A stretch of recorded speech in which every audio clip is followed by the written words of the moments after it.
কেমন আছেন সবাই? নিশ্চয়ই ভালো আছেন। তো আমিও ভালো আছি। তো শুরু করলাম আজকে নতুন একটি ভিডিও দিয়ে।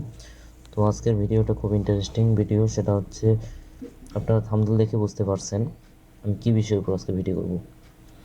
আমরা 2 মিনিটের মধ্যে একটা পাসপোর্ট সাইজের ছবি তৈরি করব। শুনতে অবাক লাগলেও হ্যাঁ, এটা সত্য যে আমরা খুব অল্প সময়ের মধ্যে 2 মিনিটের মধ্যে একটা পাসপোর্ট সাইজ তৈরি করব। ঠিক আছে? একটা পাসপোর্ট সাইজের ছবির বিষয়তে আপনারা সবাই জানেন। এখন পাসপোর্ট সাইজের ছবি এখন যে কোনো কাজের জন্য আমাদের পাসপোর্ট সাইজের ছবি এটা প্রফেশনাল হয়ে গেছে, এটা আমাদের লাগবেই।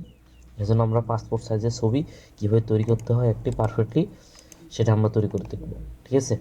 এখন পাসপোর্ট সাইজে তৈরি করতে গেলে নির্দিষ্ট একটা মাপ আছে, এই মাপগুলো আমি আপনাদের বলবো, তো আপনারা এই বিষয়গুলো একটু নোট করে রাখবেন। তো চলেন শুরু করি। প্রথমে যেহেতু আমার সফটওয়্যারটি আগে থেকে ওপেন করা আছে, তো সেটা আমি ওপেন করলাম। প্রথমে আগে ওপেন থেকে যাব, আমি একটা ছবি নিয়ে আসলাম, মনে করেন এই ছবিটা নিয়ে আসলাম। ঠিক আছে, ছবি নিয়ে আসলাম। প্রথমত এটাকে আমি একটু দেখবো যে ছবিটা আমার কোয়ালিটি কেমন। দেখেন ছবিটা আমার একটু কোয়ালিটি একটু সমস্যা দেখাচ্ছে। এটাকে আমি একটু রেজুলেশনটা বাড়িয়ে নিই। এই জন্য আমাকে কী কাজ করতে হবে, ইমেজ থেকে প্রথমত আমাকে ইমেজ সাইজ এখানে গিয়ে আমি একটু রেজুলেশনটা বাড়াই দেব। এখানে আমি 300 আছে না, 300 জায়গাতে এখানে আমি 500 দেবো। একটু ইমেজের কোয়ালিটি একটু বাড়বে। দেখেন তখন থেকে একটু ইমেজের কোয়ালিটি কিন্তু বেড়ে গেছে। এখন আমাদের দ্বিতীয় কাজ হচ্ছে, এখন আমাদের পাসপোর্ট সাইজে তৈরি করতে হবে। তোরা কি পাসপোর্ট সাইজে তৈরি করতে গেলে আমাদের নির্দিষ্ট একটা মাপ জানা লাগবে। একটা পাসপোর্ট সাইজ তৈরি করলে একটা মাপ আছে, এর মাপটা হচ্ছে আপনারা নোট করে নিতে পারেন। পাসপোর্ট সাইজের মাপ হচ্ছে 1.5 ইন্টু 1.9। ঠিক আছে, 1.5 ইন্টু 1.9, রেজুলেশন হচ্ছে 300। এটি কীভাবে তো দেখি।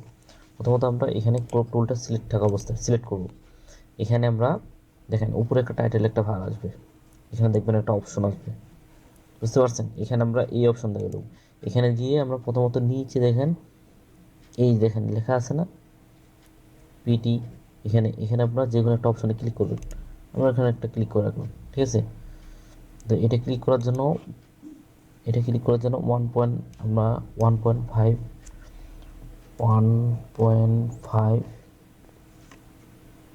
ইন্টু 1.9, তাই না? এটা আমরা দিয়ে রাখলাম, এটা মারব। বুঝতে পারছেন? এটা দেখছে, এটাকে আমার মনে হচ্ছে খুব বড় হয়ে গেছে। তো এটাকে করার জন্য সুন্দর হবে এই নিচটা একটু মাপে দিবেন। বুঝতে পারছেন? দেখেন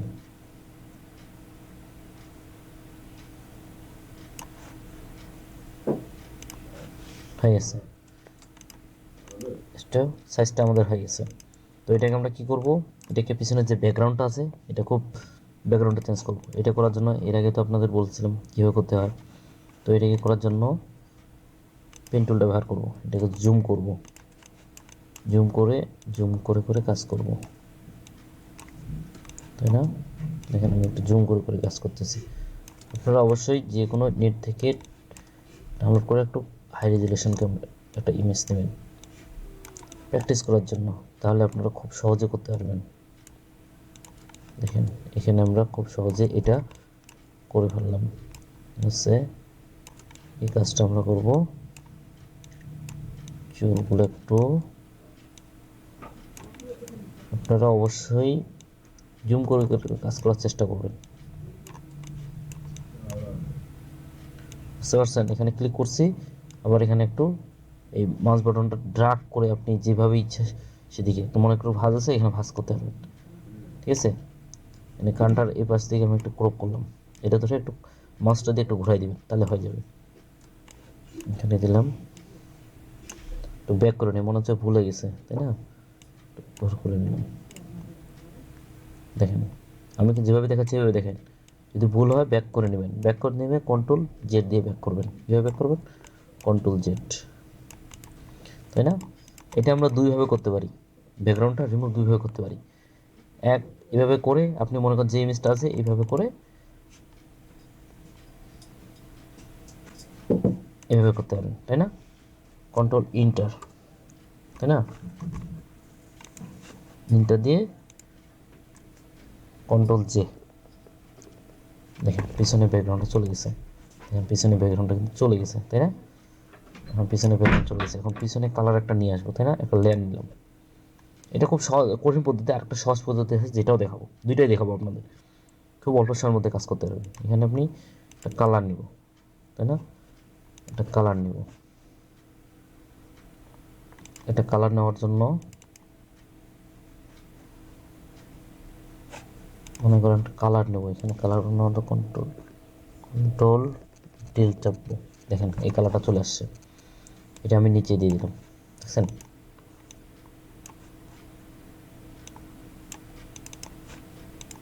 দেখছেন হয়ে গেছে কিন্তু, এই যে কালারটা পরিবর্তন হয়ে গেছে, তাই না? তো আমরা এই দুইটা গ্রুপ করব।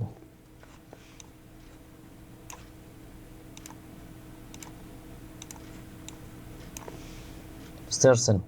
এই হচ্ছে ব্যাপার। এই যে পাসপোর্ট সাইজে এটা তৈরি করে ফেলছেন, এই হচ্ছে পাসপোর্ট সাইজ। বুঝতে পারছেন? এভাবে আপনি কন্ট্রোল এস দিয়ে সেভ করবেন। আমি ডেস্কটপে সেভ করে নিলাম। পিএইচডি আছে, জেপিজি আকারে আমি সেভ করে নিয়ে নিলাম। ডেস্কটপে এটা আমি সেভ করে নিলাম।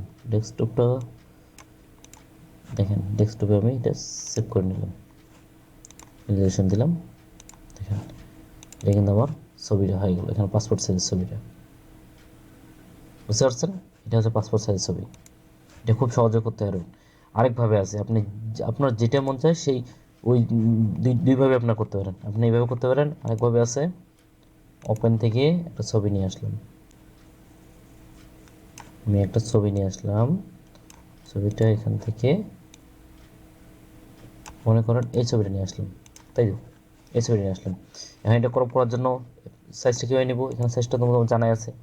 ওটা করার জন্য আমাদের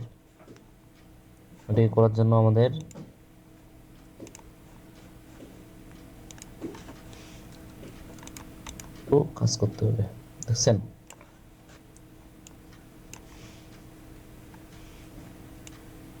দেখছেন এই যে মাপটা কিন্তু আমার চলে আসছে,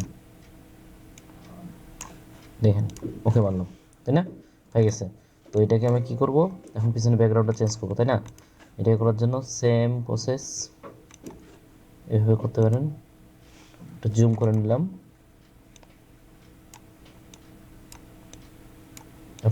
আপনাদেরকে আমি দুইভাবে দেখা দিচ্ছি, আপনারা অবশ্যই একটু জুম করে করার চেষ্টা করবেন।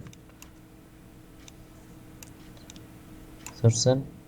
এই যেভাবে দিলাম, এভাবে করতেছি, এইভাবে এইভাবে এইভাবে আমি যেভাবে দেখাচ্ছি আপনারা সেভাবে প্র্যাকটিস করার চেষ্টা করবেন, তাহলে আপনারা সেটা ক্লিয়ার হয়ে যাবে। এইভাবে ড্রাগ করে, তো এইভাবে আপনারা, তখন আমি কি করছিলাম, নিচ দিয়ে দিয়েছিলাম, এখন আমি উপর দিয়ে দিব, তাই না? কন্ট্রোল এন্টার দেব, সিলেক্ট করব। লেয়ার কোথায় আছে?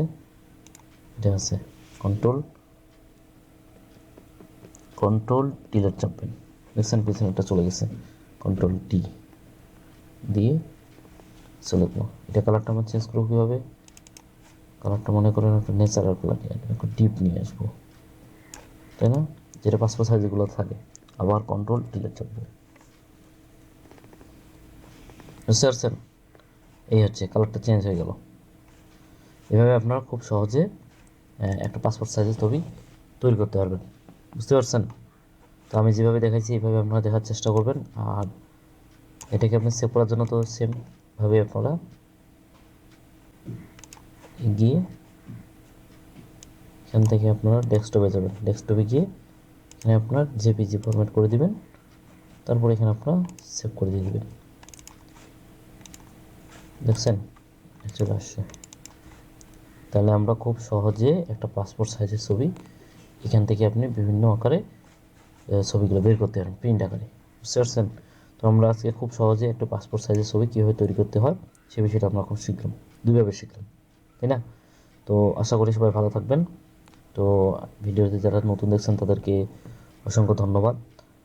আর ভিডিওটা যারা দেখতেছেন, যারা এখনও আমার চ্যানেল নতুন আসছেন, তাদেরকে বলবো আমার ভিডিওটা ভালো লাগলে লাইক, কমেন্ট ও শেয়ার করবেন। ধন্যবাদ সবাইকে।